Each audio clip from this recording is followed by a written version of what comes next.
Se nós fomos criados à imagem e semelhança de Deus, como é possível que espíritos malignos ainda encontrem espaço para agir na vida das pessoas?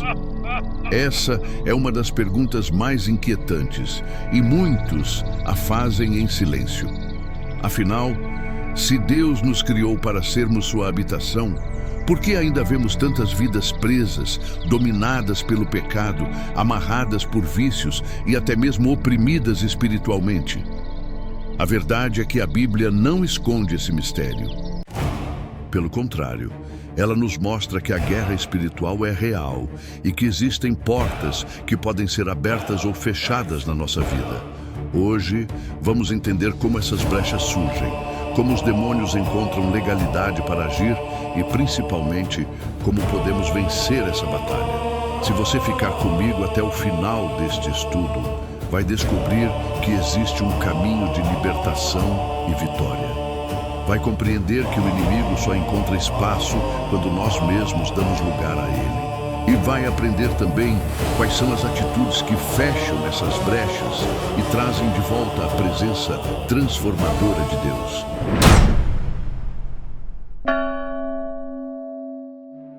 Em Efésios capítulo 4, versículos 26 e 27, o apóstolo Paulo nos dá um alerta precioso.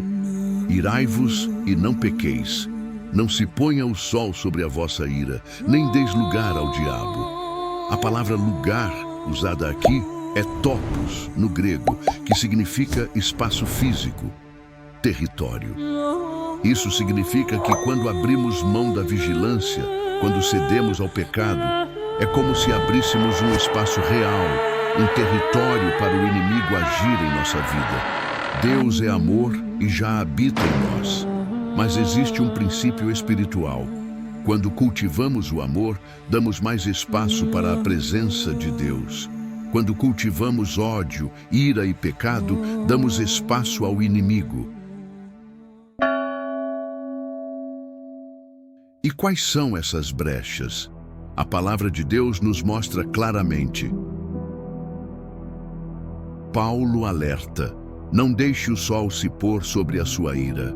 Guardar mágoa, ressentimento ou permitir que a raiva se torne parte da sua rotina é uma das formas mais comuns de abrir uma porta espiritual.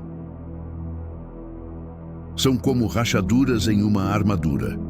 A santidade protege, mas a imoralidade enfraquece e abre espaço para a ação do inimigo. No Novo Testamento, a palavra feitiçaria vem do grego pharmakeia, ligada ao uso de substâncias que alteram a mente. Os antigos feiticeiros usavam drogas em seus rituais, abrindo portas espirituais. Até hoje, qualquer prática que altere o estado da mente de forma pecaminosa pode abrir caminho para a ação demoníaca. Cada pecado é uma rachadura. Cada brecha é uma janela aberta. E quanto mais brechas acumulamos, mais fácil é para o inimigo encontrar legalidade. E para ilustrar isso, eu quero compartilhar um relato que aconteceu com o meu pai. Ele era professor da escola bíblica dominical na igreja que frequentávamos. Um dia, o pastor o chamou para fazer uma visita à casa de uma moça que dizia sofrer uma opressão muito grande.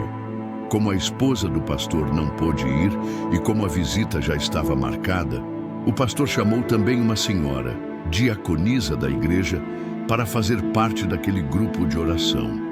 Chegando lá, foram bem recebidos. O pastor, com pressa, pediu licença e começou a orar.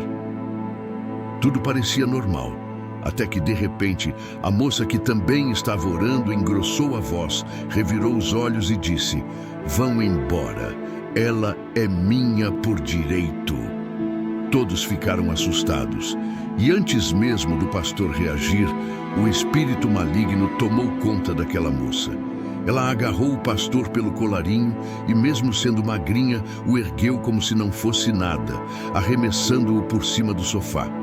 A cena parecia saída de um filme de terror.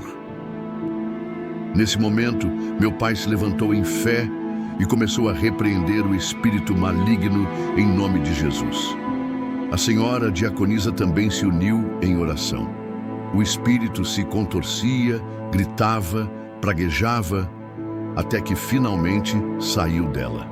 Enquanto isso, o pastor ainda tentava se recompor com a camisa rasgada e a senhora buscava uma cadeira para que a moça se sentasse.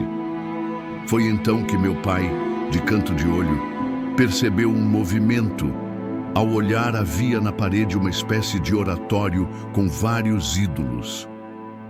E, de repente, ele viu um deles mexer a saia, como se estivesse se ajeitando. Fixou o olhar e pensou, não é possível, mas nem deu tempo de um novo pensamento. Lá de novo, viu a saia do ídolo balançar. É claro que aquilo não era físico, pois os objetos eram de gesso ou pedra, mas no mundo espiritual, ele entendeu. Então é aí, danado, onde você se escondeu.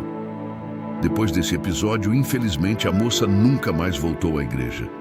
Tentaram visitá-la algumas vezes, mas ela nunca estava em casa.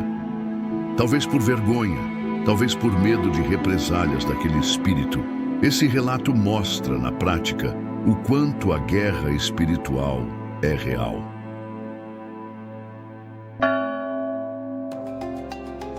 Agora, preste atenção. Um demônio não pode simplesmente entrar na vida de alguém. Ele só encontra espaço quando nós mesmos abrimos a porta. E a grande armadilha do inimigo é justamente essa: convencer-nos a deixar pequenas janelas abertas. Uma mágoa não perdoada, um vício não confessado, um pecado escondido. A vida espiritual é como uma casa. Se você deixa as janelas abertas durante a noite, cedo ou tarde, algo indesejado vai entrar. Assim também é com a nossa vida. Se há janelas abertas, o inimigo vai tentar entrar. Mas aqui está a boa notícia. Essas portas podem ser fechadas hoje. Não importa quantas brechas foram abertas, não importa há quanto tempo você luta, a graça de Deus é poderosa para restaurar cada área da sua vida. E como fechar essas portas? A Bíblia nos dá a resposta. 1. Confesse seus pecados. 1 João 1,9 diz, se confessarmos os nossos pecados, Ele é fiel e justo para nos perdoar e nos purificar de toda injustiça. 2. Busque perdão em Cristo. Não existe libertação fora do sangue de Jesus. 3. Encha-se de Deus. Ore, leia a palavra, louve ao Senhor. Cada vez que você se enche da presença de Deus, as brechas vão sendo fechadas. 4. Declare a palavra. Não apenas leia, mas fale a palavra. Declare vida, declare fé, declare vitória sobre a sua casa, sobre a sua mente, sobre a sua família. Quando você se quebranta diante de Deus, quando se enche da palavra e do louvor, o inimigo perde território. Onde antes havia brecha, agora habita a presença transformadora do Espírito Santo. E lembre-se, a libertação é um processo contínuo. Não é apenas um momento, mas uma caminhada diária com Cristo. Por isso, eu quero te encorajar. Busque uma igreja séria, fundamentada em Cristo e na Palavra de Deus. Rodeie-se de pessoas de fé. Peça apoio em oração. E caminhe com irmãos que possam ajudar você nessa nova vida com Cristo. Porque ninguém vence sozinho. A vitória na guerra espiritual é experimentada quando caminhamos juntos no corpo de Cristo. Que Deus te abençoe e proteja. Nosso canal é novo. Peço que apoie essa obra. Inscreva-se e caminhe conosco nessa jornada de fé.